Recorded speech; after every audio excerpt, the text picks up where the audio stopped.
14 বছর বিবাহিত জীবনে পা রাখলাম, তো সেইভাবে কোনো দিন আমাদের বিবাহবার্ষিকী কিন্তু সত্যি কথা বলতে পালন হয়নি।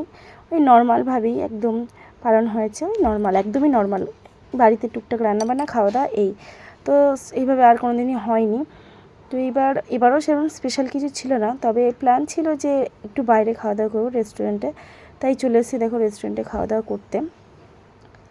আর নিয়ে নিয়েছিলাম 1 প্লেট মোমো। মোমোটা খেয়েছিল মেয়েরা, আর এগ রোলটা আমরা সবাই ভাগ করে খেয়েছিলাম, মানে সবার জন্য একটা করে নেওয়া ছিল। ভাই ছিল এবং ভাইয়ের বন্ধু ছিল, আর আমরা ছিলাম।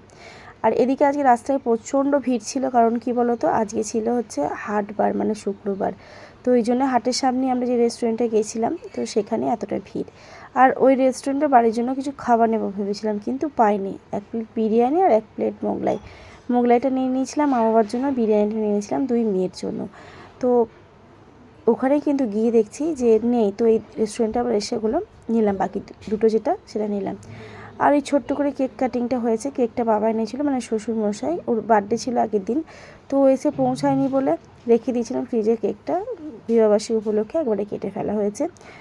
তো আমাদের এই ফার্স্ট টাইম আর কি 14 বছর বিবাহিত জীবনে বিবাহবার্ষিকী কেক কাটিং হলো। মনে হয় যেন 8 বছরে হয়েছিল, আমি ঠিক মনে করতে পারছি না, এটা কিন্তু আমার আইডিয়া নেই, তবু মনে হচ্ছে। যাই হোক, তো দেখো এই বিরিয়ানিটা তোমাদের সাথে শেয়ার করে নিলাম কেমন দেখতে। তবে কি বলো তো, এত যা গরম পড়েছে না, খেতে গিয়ে দেখছিলাম খুব একটা ভালো ছিল না।